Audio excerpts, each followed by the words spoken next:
Hello, everyone.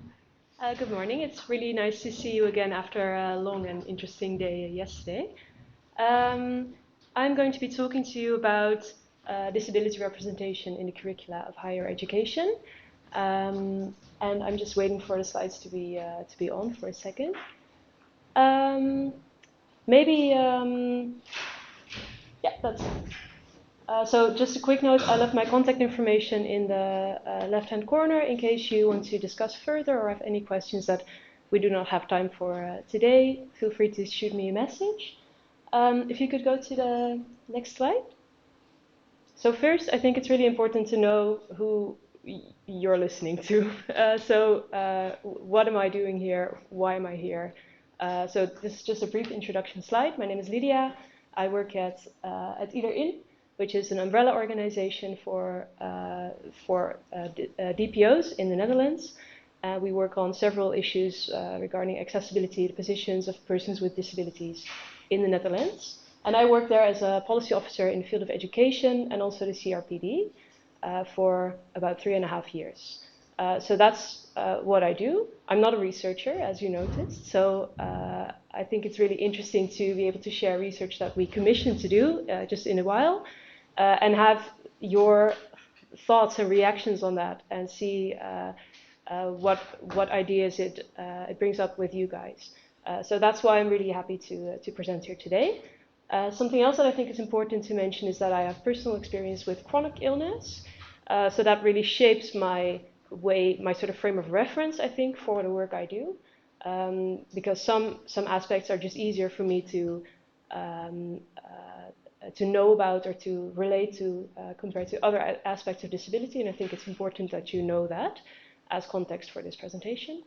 And my background in terms of research and academia is that I studied psychology for my bachelor degree in Nijmegen, and then international relations, political science for my master's.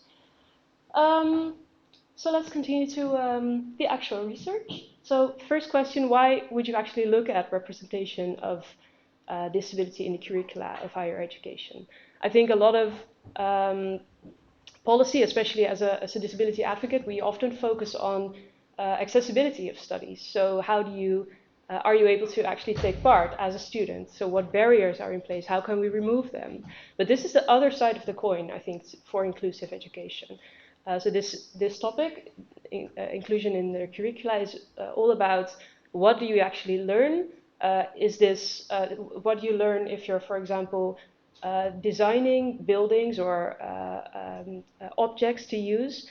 To what extent do you learn to take into account accessibility needs of people, and how do you use that in practice? So just to illustrate, I added in two Dutch news articles that illustrate this. So the one on the right, it says, kritiek op ontoegankelijkheid Langeveldgebouw voor mensen met een functiebeperking.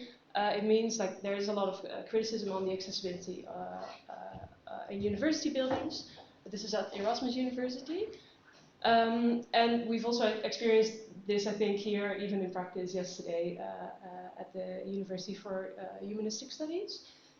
So there's just a lot of buildings, everything we learned about yesterday, lots of things that are inaccessible or not adapted to what disabled people need. And I think one of the explanations that we often have for that is that the people who design these buildings or appliances or services just don't know enough about disability. So I think that's why representation in the curriculum is an interesting thing to research, because that might be a key to changing that. The second headline is not necessarily to do with disability, but an interesting parallel. So this is about Radboud University. They included sustainability, so duurzaamheid, recently as a standard part of all their degrees. So every single degree that you would study at Radboud University, from history to molecular sciences or anything you study there, has a course on sustainability in it, which I think was super interesting as a parallel to this research question, and also something I would like you to think about, like, do you have similar topics in your universities you study at, you work at, that are there for every single degree that you could pick at that university. So something interesting to keep in mind. Then to the next slide, please. So what did we actually research? To the right-hand side, you see the cover of the research product that Elina Pollard delivered to us. So either in the organization I work at, together with some other organizations, commissioned this research to Elina. And we asked the research question, what role does the UN Convention on the Rights of Persons with Disabilities and the social model of disability get in within the curricula and daily practice of higher education degrees? So we wanted to look both at the curriculum in theory, but also at the daily practice of teaching, what actually goes on in the classroom. I'm just thinking if we go to the next slide or not. Can you go one more? Yeah, so I'll briefly talk about the research that Elina did, and then present you with some of the results, and then go to some questions that I think we could discuss. So what Elina did is she did both an analysis of international, national, and national law, and also education policy, to see what the sort of theoretical limitations and possibilities are to include a topic like disability in the curricula. Like, what does the UNCRPD say about this? What do national laws about education say about this? What is included in the strategy of our education ministry about what you should be learning as a student? And then she also did field research, which I thought was very interesting to learn the results about. She analyzed 5 HABIOs, so higher education degrees, and they are on the screen. So it's engineering, architecture. I'm not sure how to translate bouwkunde, so I used both terms.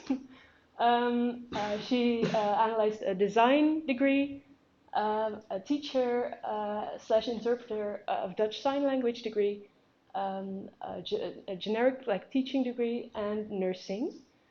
She also asked law degrees in 7 different universities of applied science to participate, but they all declined to participate. We don't know why, but I thought that was an interesting detail.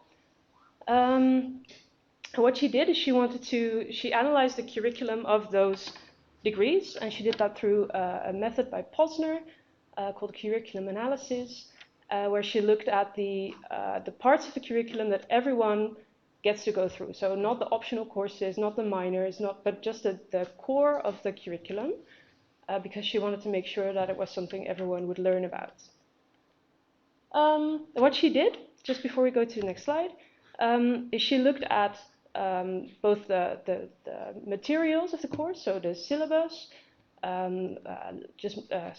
study materials, like PowerPoints, anything she could get from these degrees.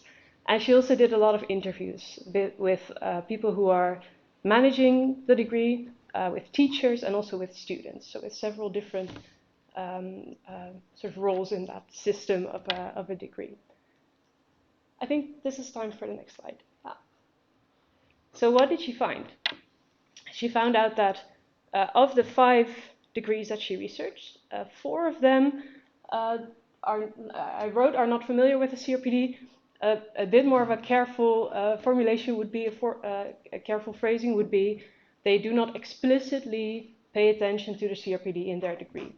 So some of the people she interviewed might be familiar with it, but it's not an explicit part of what you're learning in that degree, which is a high number, right? It's only the teaching, interpreter, what's the abbreviation? Dutch Sign Language. It's the DSL, right? Yeah. Only that one, so interpreter for sign language, had explicit attention for the CRPD and the social model of disability as a part of their main curriculum. Some sort of nuance to that is that several of the degrees paid attention to disability, for example, in optional courses. So there's a minor of special needs for the teaching degree, for example. And also in nursing, there's an opportunity to do a minor disability studies. So there are some nuances to that, but in the core curriculum, it's only in the degree on interpretation, teaching interpretation Dutch Sign Language. And also there is some implicit vision sometimes on disability or inclusion. So in the teaching degree, there was an implicit vision on inclusive education that students would discuss and learn about, but there's no explicit reference to the social model of disability, to the rights of persons with disabilities. So it's very, very implicit. And also in nursing, there's also, there were, for example, assignments where students would have to follow a patient for a day. So that would help you to see the full life of a person with a disability or of a patient. Also outside their medical procedures, sort of tying into the social model of disability, someone with a full life rather than only a medical impairment vision, but not an explicit discussion of that model, why it matters, how it would affect your profession. So I think that is for the first bullet. I think the second bullet says that most degrees do not look at disability as a social theme, and I think that's also a really important conclusion from this research. So many of the persons that Eline interviewed were a little bit hesitant as to why they would even have to discuss disability in their degrees. So one of the quotes illustrates that pretty well, I think. So a person from the Design Academy said, a design degree should not train inclusion experts, which I thought was quite interesting because, well, you could also argue that they should, maybe. At least they should be able to design objects, buildings, or services that are accessible to the people that are going to be using it, and disabled people are going to be using it. So that's an interesting assumption, I think. And then the third bullet, what also was an important finding, is that the labor market was really a big part of deciding what you're learning in a degree, both formally through profiles of what a professional should be able to do and what criteria they need to meet. Also, some of them are also legally binding, right? So in nursing, there's some legal requirements as to what you have to learn, but also informally. So there's also a sort of informal image of what a study is responsible for and versus what the workplace is responsible for learning, for teaching you. And I think an illustration of that is a quote on the left that says, we assume that students will come across themes such as disability and accessibility after their studies in the workplace, which is a quote from the engineering degree. And I thought that was just, it raises a lot of questions for me. I'm very curious if that does the same for you, and if you have any answers maybe to that. So why, do you have any examples of the situation in your country? Do you think it's similar to what we found in the Netherlands? Or do you have a very different experience in maybe your personal experience or your experience as a researcher? So could you go to the next slide?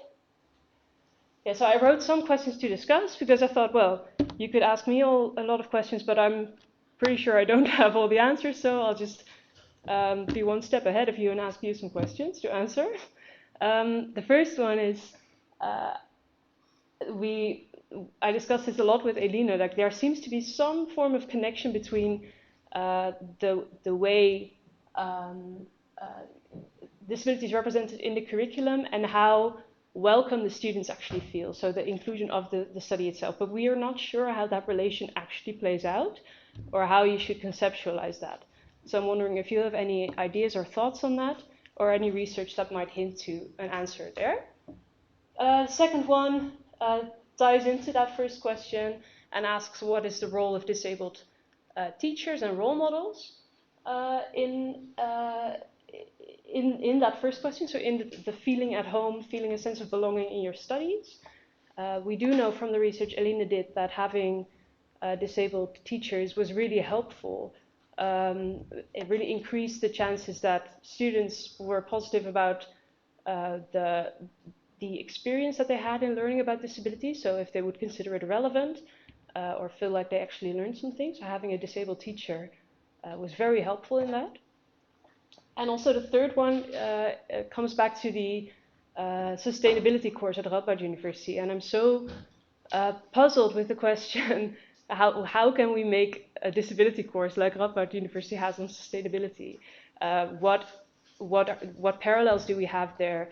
And also, are there some things that are just fundamentally different between disability and sustainability, either in those themes themselves or in the way we look at those themes, as to why it would be feasible to have a sustainability course, not a disability course?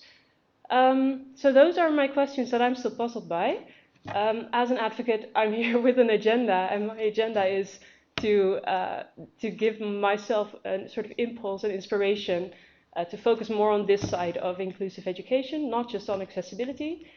So I'm hoping you can help me with that, and I'm looking forward to the discussion. Thanks.